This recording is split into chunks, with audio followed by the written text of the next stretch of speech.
Thank you, Anand, faculty, families, alums, both old and new. Thanks for inviting me to speak here today. Graduates, sounds nice, doesn't it? Give yourself a hand. Come on, give it up for yourself.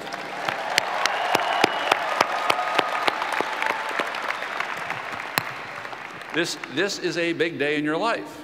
It's going to be one of that small handful of days you'll remember the rest of your life. Trust me on that one. You made it. Soak it all in. When Anand asked me to speak here today, it was a fairly daunting challenge. What do you say to a group of brilliant folks on such an important day in their life? And I thought, it's always good to start on common ground. So we have a couple things in common. First, I'm a Smith alum. Not from when before most of you were born, but pretty darn close. And second, I graduated a long time ago into an economic environment with 10% unemployment. So again, we have some things in common.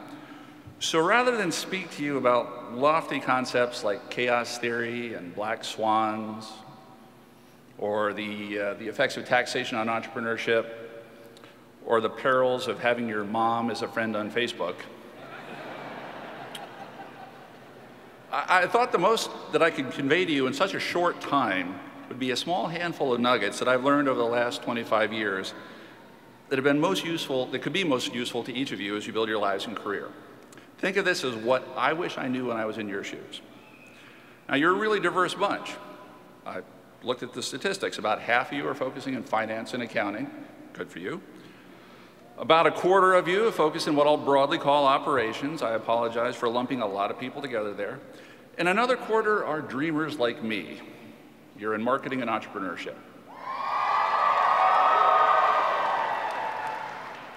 I knew that was going to work. So in my experience, there's a fundamental message that links all of these broad sets of interests, aspirations, and economic times together. And it's really simple. Be a leader. And I define leadership pretty simply. Have a vision. Have the courage to make it happen. And make others believe. So here's the big nugget. Here's the big nugget. What we geeks like to call the high order bit. I'm an engineer too. Leadership starts with yourself. Remember that. Let's root that notion in today's event. I have some good news and I have some bad news. Yes, you've earned a degree from a very fine business school. Today, you're on the top of the world. But tomorrow, you're going to be just another top 25 B school graduate whose legitimacy has been created through the lens of a course catalog and a diploma. Again, in geek speak, that's necessary but not sufficient. Your degree gives you some important legitimacy, but don't confuse that with the legitimacy you need to create personally to get where you want to go. So put another way, now is a fantastic time to practice leadership on yourself. Think about it. If you can't make yourself believe, how the hell are you going to make other people believe in you? So what's your vision for yourself? I've never met a really effective person who didn't have one. One of the best I've ever heard is from a venture guy, and they always call them venture guys, not venture capitalists. I don't know why. His vision for himself was professor of capitalism. Now, I doubt he ever planned on being a venture capitalist by any Wikipedia definition, but that's exactly what he found himself doing, and he fulfilled that vision. So don't assume legitimacy. Don't search for legitimacy. Create it for yourself today. So once you've created that vision, your own legitimacy, you need the courage to make it so. Now, courage can be pretty ethereal, but let's define it pretty simply as the ability to claim your vision, the ability to see it through tough times, and the ability to refuse to give up. I'd encourage all of you to read If by Rudyard Kipling. He synthesizes courage with a very simple phrase: fulfilling the unforgiving minute with 60 seconds worth of distance run. And I want you to focus on unforgiving when you think of courage. From my experience as an entrepreneur, I remember a time in a company that I started where, and if there are any CPAs in the room here, just close your ears for a minute here. It wasn't illegal, but just in the company I started, we had about $3,000 of cash in the bank, a bunch of aging accounts payable, 30 employees. $3,000 of cash, 30 employees. So after we wrote the last check, I turned to my controller, Roy, and I said, Roy, let's soak this in. This is going to be big one way or the other.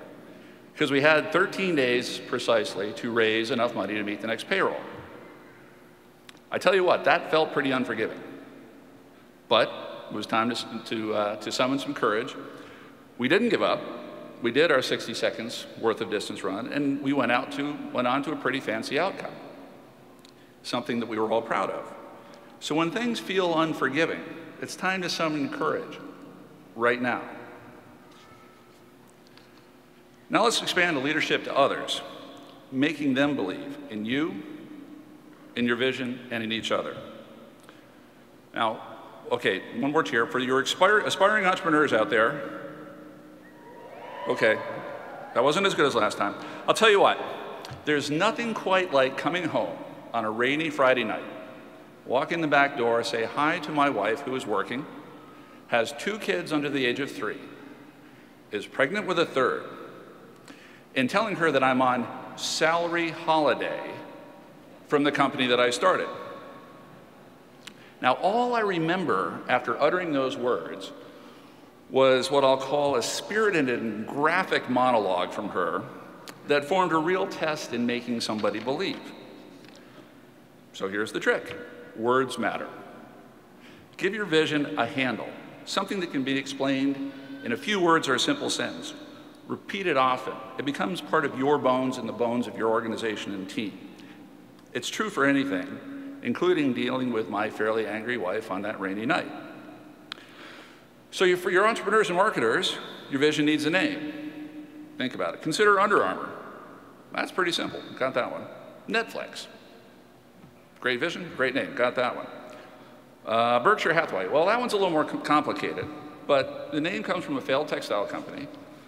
But the sage of Omaha, Buffett, has coupled that name with a vision where the company's compounded book value growth will exceed 20% every year.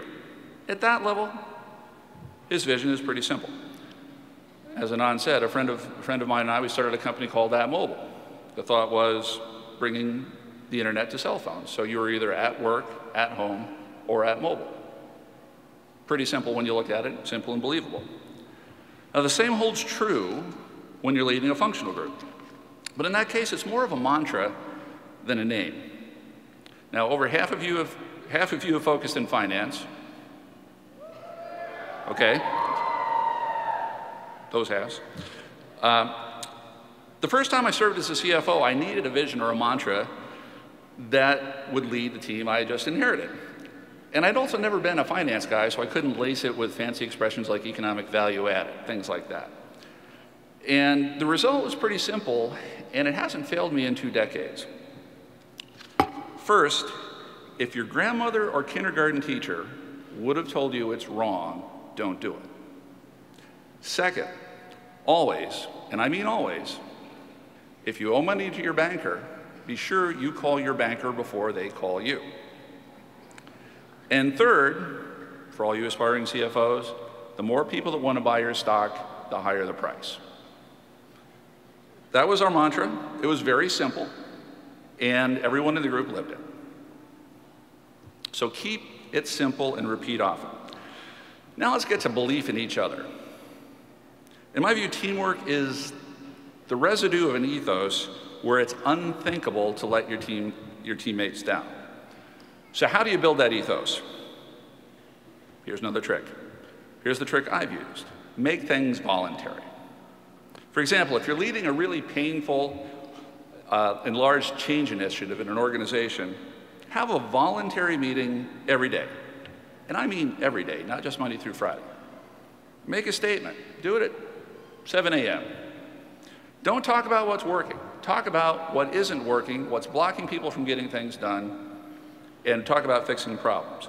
But remember, make it voluntary and have a really simple criteria for attendance. If you're not letting yourself down or your team down by not showing up, then don't show up.